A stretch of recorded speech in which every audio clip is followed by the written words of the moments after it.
Jen, nagsimula na nga mapanood ang hit na Wattpad adaptation series po na Mutya ng Section E. Talagang tinangkilik. Nakakakilig. Yun, trending. At nag-air na nga po dito sa Kapatid Network. At dahil po dyan, binisita tayo ngayon, Jel, ngayong umaga sa ating Good Morning Kapatid Studios, ang Jack Pinoy heartthrob ng Section E na si Yuri. Wow! Yan, mga kapatid, Robin Angeles in the house, yo! Ang dami nag-request. Hi, Robin! Welcome back, no? Diba? May kilala akong tuwang-tuwa na naman. Ako, Marami. ang bango-bango naman ni Robin. Grabe. Pinatalo na sa kabangahan mo. Natalo ako. Dito tayo, lapit tayo. Lapit tayo, brother. Lapit tayo. Batiin mo muna lahat ng mga kapatid natin. Dahil di ba sa YouTube, sa ating live stream, sa Facebook, talagang hinahanap ka nila. Kanina alas 5:30 pa lang. Go ahead, Robin. Good morning po mga kapatid. Kamusta po kayo? Yan. At umere na nga nung Lunes, nung May 19, nationwide nag-trending ang hashtag na Mutya ng Section E. Dahil umere na nga, di ba? So anong, kumbaga, kamusta naman? Kamusta yung reception? Dahil talagang tinangkilik, warm reception sa Mutya ng Section E sa TV5. Sobrang tuwan-tuwa po ako. Nasa TV na kami. Tapos prime time pa, di ba? Sobrang nakakatuwa po. Parang nagugulat pa din po ako sa mga nangyayari. Ang dami kasi talagang kinikilig. Ako ang daming kong kakilala. Sa bahay lang namin, kinikilig talaga. Si Marisol. Si Marisol. Kay Yuri Hanamichi. Sa totoo ko, ang isang ugali ni Yuri na pwede rin na pumapatok sa viewers natin. Kaya talaga naman ang dami niya mga followers. At saka ano yung specific scene ang pinaka-memorable sa'yo? Siguro po sa ugali ni Yuri na pumatok sa viewers, kung paano po niya siguro pinaglaban si JJ. Yun. Tapos naman po, yung specific scene na siguro yung sa King's Ground po, yung fight scene namin ni Andres. Anong pangalan ng character ni Andres? Kiefer po. Si Kiefer, si Kiefer. Kasi kayong dalawa ni Kiefer, ni Yuri, kayo yung nag-ano para kay JJ, kay Ashton. Yun po yung pinakapumatok. Bakit mo paborito yung eksenang yun? Kasi parang doon ko po nilabas yung Yuri na talagang paglalaban ko po. Yung parang wala ng best friend, kumbaga. In-imagine ko po talaga na si Kiefer yung kalaban ko doon kahit hindi naman talaga siya. Talaga? Ganun din ba si Robin Angeles sa totoong buhay?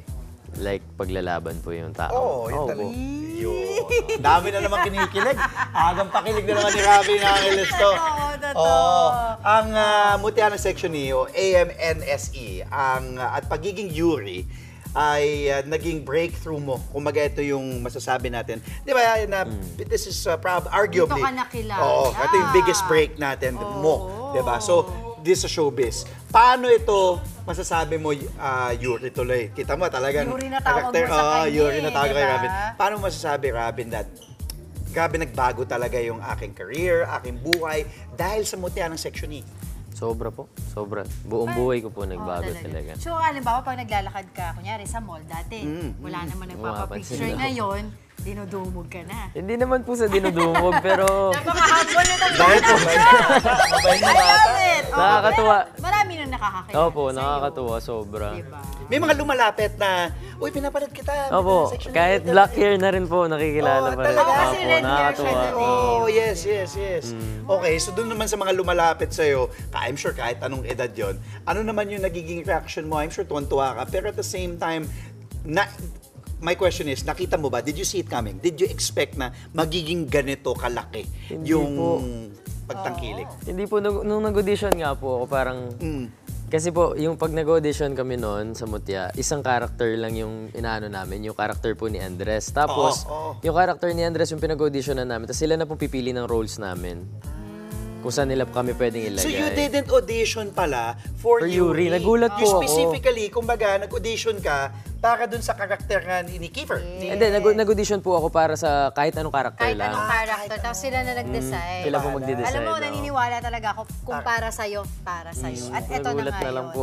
Ito pa inaabangan. Of course, ang dami mga nagtatanong dito. Kailan daw kayo mag-guest dito sa Good Morning Kapatid? Kompleto kayong tatlo. Sana nga po, hindi po kasi natutugma yung schedules Kasi namin. di ba last time si Ashton Si Asha po. yung nag-guest dito. Si Andres Si Andres parang hindi hindi pa. pa. No? Parang hindi pa si Andres. So maganda maganda nga. Tama, maganda yung Tapos tanong ni Jel. maglalaro tayo. Sana po, May sana. game tayo. Yan, Makikita natin kung saan talaga papanig itong si Ashtin. Pero hindi kasi magkatugma ba sa schedule ninyo, no? Opo. Ang hirap dahil busy kayong tatlo eh. Pero sana, Robin, ikaw na yung maging tulay namin na iyayain mo si Ashtin at si Andres na talaga pumunta dito sa Good Morning Kapatid. Sana po maging... Di ba? ano, Oo, planuhin natin sabihin natin kina Ian, pati kina Jenny. Ano Ah, mga abangan sige. namin sa'yo? I'm sure busy ka na. meron po tayong paparating na show sa June 15 po, yung Seducing Drake Palma. Sa Oh, Viva. Mission Ano to? Impossible seducing Drake Palma, di ba? Yes, yes po. Wattpad din daw Wattpad ito. din Wattpad to. Wow. Oh, without giving away much kasi syempre ano, baka konting teaser lang paapyaw tungkol dito. Yung kahapon, actually galing po ako sa taping at nagpakap po kami kahapon ng kanina ng mga Dumiretso ka na. 12 po kami nagpakap. Diretso lang po Ay, ako ganyan dito. talagang buhay, ano eh. Pero sobrang lalalim po ng scenes. Talaga. Aabangan natin Yes, yan for yes, sure. yes. Pero ito, isang request lang ha. Pwede mo bang imbitahan yung ating mga Yes, kapatid? Kunyari, ikaw si Yuri na talaga. Ikaw Ah, si Yuri ikaw ngayon. si As Yuri. Yuri. As Yuri. Imbitahan mo silang manood Yes. ng ang mutya ng section. Go ahead, Robin. Mga kapatid. Go ahead! Para tagal ko na ginagawa yun. Go, go, go. Ito. Camera mo. Ito po. Yan, Ah, yan. yan, O, yan, game. Natawa siya. Okay. Okay. Take two.